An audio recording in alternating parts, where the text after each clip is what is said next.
उत्तराखंड कांग्रेस ने राजभवन पर कूच कर सरकार को घेरा है। दरअसल बिगड़ती कानून व्यवस्था, आपदा प्रभावित क्षेत्रों की उपेक्षा और वोट चोरी के खिलाफ सैकड़ों नेता और कार्यकर्ता सड़कों पर उतर आए। इस दौरान पुलिस ने हाथी बड़कला पर बैरिकेडिंग लगाकर रोक दिया। इसी को लेकर देखिए हमारे संवाददाता यशराज आनंद की खास रिपोर्ट।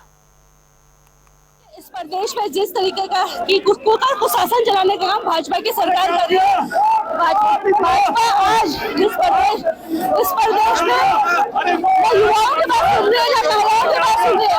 वोट की चोरी करके पत्ती तो पाली, लेकिन जनता के हितों के लिए कोई काम नहीं करना चाह रहे।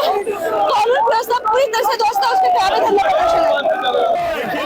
कानून व्यवस्था है पूरे प्रदेश में पिछले 8 सालों से कानून व्यवस्था हर दिन आप अखबार उठा ले, न्यूज सेकंड मर्डर हो रहे, डकैती हो रही, चेन स्नैचिंग हो रही, स्मैक का प्रचलन हो रहा है, महिलाओं पे अपराध हो रहे हैं, गुंडागर्दी हो रही है। अब लोकतंत्र का अपहरण करने को सरकार आ गई है। इसलिए बनी इनकी पुलिस प्रशासन लोगों का अपहरण करने के लिए अपहरण करता है। ये सरकार जवाब में लगाएगी। बढ़ती कानून व्यवस्था, अपराध लगातार उत्तराखंड में बढ़ रहा है।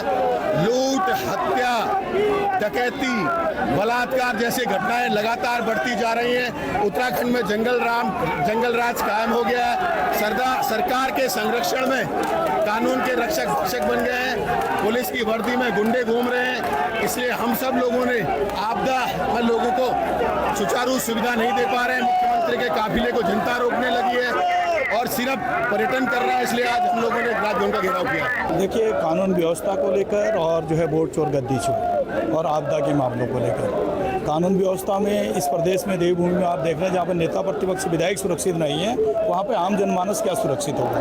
इसी बात को लेकर हमने जो है सदन में भी लगातार प्रदर्शन करते रहे तो और मांग करते रहे कि 310 के अंदर चर्चा किया जाए। वहाँ भी हमारी सुनवाई नहीं हुई, तो आज हम सब ने जो है ये तय किया कि हम लोग राजभवन घेराव करेंगे ताकि हम अपनी बातों को मनवा सकें और कानून व्यवस्था इस प्रदेश का सही हो।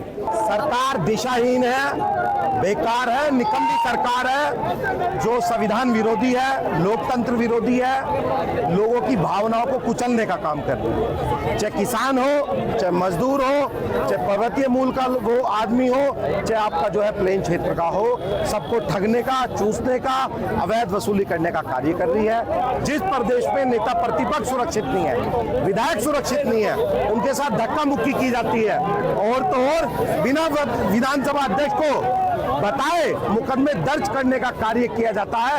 आप समझ सकते हो उस प्रदेश में जंगल राज चल रहा है।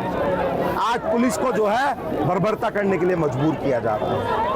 आज किसान परेशान है। अभी हरिद्वार में किसानों पर लाठी चलाने का कार्य किया गया है। तो ऐसे तमाम मुद्दे हैं जिसको लेके आज कांग्रेस ने जो है राजभवन कूच किया है और अब सदन में हम लड़ाई चालू कर चुके हैं। अब सड़क पे भी जो है हमें लड़ाई चालू है। सरकार तो चौतरफा घिरी हुई है। प्रदेश में कानून का राज खत्म हो चुका है। माफिया राज, अपराधिक का राज कायम हो चुका है। सरकार के इशारे पर अपराधी बेखौफ बेलगाम हो चुके हैं। पूरा संरक्षण है सरकार का, ये देखने को मिला है। नैनीताल में जिला पंचायत का चुनाव, 5 जिला पंचायत सदस्यों का अपहरण, तमंचा दिखाकर, तलवार लहराते हुए, डराते हुए, धमकाते हुए, धक्के देते हुए, मारपीट करते हुए अपहरणकर्ता ले जाते हैं और पुलिस की संलिप्तता जाहिर होती है जहां पर धारा 144 लगी हो। इससे बड़ी शर्मनाक बात हो ही नहीं सकती है। माननीय उच्च न्यायालय ने भी एसएसपी नैनीताल के खिलाफ कड़ी टिप्पणी की और उसके बावजूद भी सरकार एसएसपी को, सरकार का एसएसपी पर पूरा बरदस्त है। हमने कहा कि इसको यहाँ से इसको सस्पेंड कर दिया जाए, जिलाधिकारी का ट्रांसफर हो जाए, अपहरणकर्ताओं की गिरफ्तारी हो।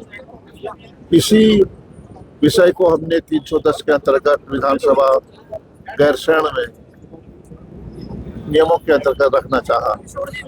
सरकार सुनने को तैयार नहीं थी और दूसरी तरफ आपदा से पूरा प्रदेश प्रभावित है।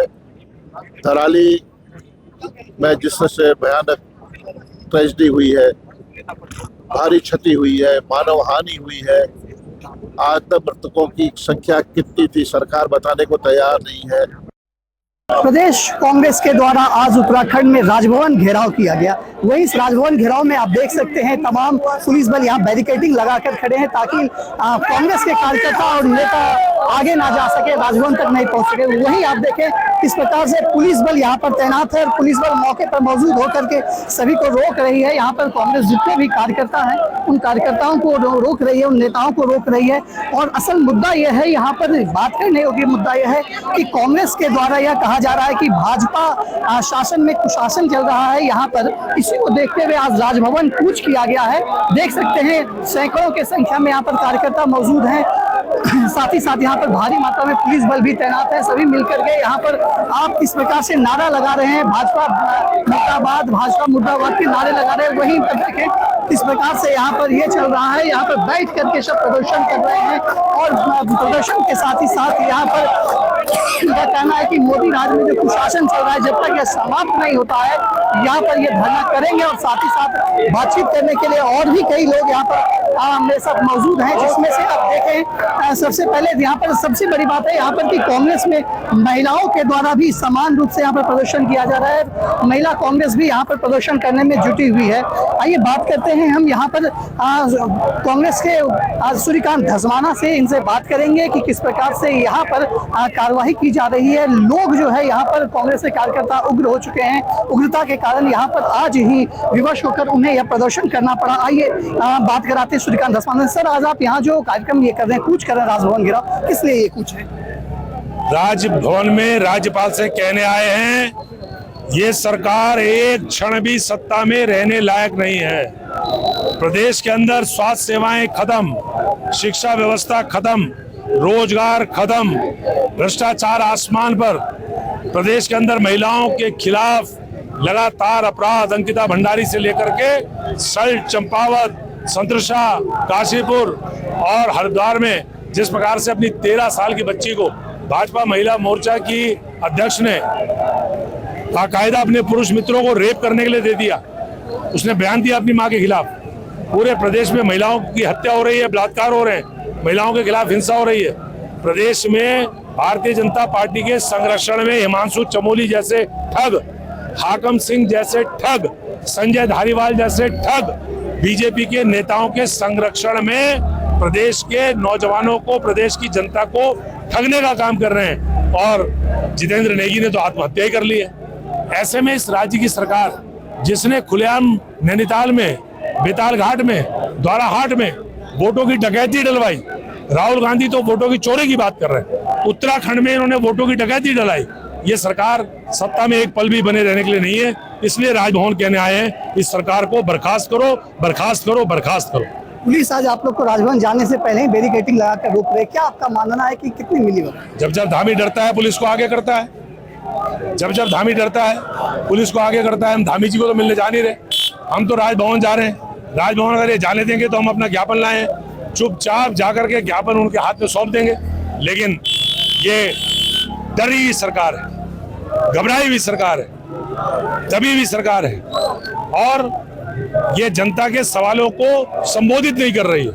पूरा प्रदेश आपदाग्रस्त है, चमोली से लेकर के, उत्तरकाशी से लेकर के, रुद्रप्रयाग से लेकर के, केदारनाथ से लेकर के, बद्रीनाथ से लेकर के कुमाऊं के हिस्से आज आपदाग्रस्त हैं। सरकार नदारद है। जो आप अगर ज्ञापन सौंपने आए हैं तो एक दो लोगों के साथ आप आते, लेकिन आप पूरे तमाम कार्यकर्ताओं के साथ ज्ञापन सौंपने आए हैं, ये कैसे? ये तो अभी केवल ट्रेलर है। जिस दिन हम लाखों उत्तराखंडियों के साथ राजभवन या मुख्यमंत्री आवास कूच करेंगे या विधानसभा कूच करेंगे तो मोदी जी की पुलिस और बड़े बड़े इनके सुरक्षा बल वो कांग्रेस के कार्यकर्ताओं को और आम जनता को रोक नहीं पाएंगे। ये मैं आपको गारंटी के साथ कह रहा हूँ। तो वरिष्ठ नेता सूर्यकांत धस्माना ने स्पष्ट रूप से कहा कि वो लोग ज्ञापन सौंपने आए हैं और यहाँ पर सरकार ज्ञापन सौंपने से डर रही है, रोक रही है ताकि ज्ञापन ना सौंपा जा सके। कैमरा पर्सन रोहित के साथ में यशराज आनंद, जनता टीवी, देहरादून। दिन दहाड़े वोटों की डकैती पड़ी है नैनीताल में। हाईकोर्ट की टिप्पणी ने सब स्पष्ट कर दिया। तो चोरी ही नहीं, बीजेपी वोटों की डकैती भी डाल रही है। जिस तरीके से चुने हुए प्रतिनिधियों का अपहरण हो रहा है वो आप सबने देखा है। उसके अलावा आपदा में कुप्रबंधन है। दराली में लोग मर रहे थे, पानी कर रहे थे, कपड़े नहीं थे, खाने को नहीं था। 4 दिन तक कोई व्यवस्था सरकार नहीं कर पाई और ये शर्मनाक था। लेकिन अभी थराली में मुख्यमंत्री गए, करा कुछ नहीं, जहाँ ज्यादा पीड़ित थे वहां नहीं गए, न कपड़े दिए न दिया, और चुनी हुई जो वहाँ की हमारी चेयरमैन है उनसे ज्ञापन तक नहीं लिया। ये है तो इसलिए ये हमारा जो आज लॉ एंड ऑर्डर को लेकर, वोटों की चोरी को लेकर और आपदा में कुप्रबंधन को लेकर ये मार्च है, इसमें कार्यकर्ता के अलावा आम जन भी इसमें सम्मिलित है। हम खुश हैं और लोगों में अब बीजेपी को लेकर नफरत आ रही है और हल्के हल्के बढ़ रही है।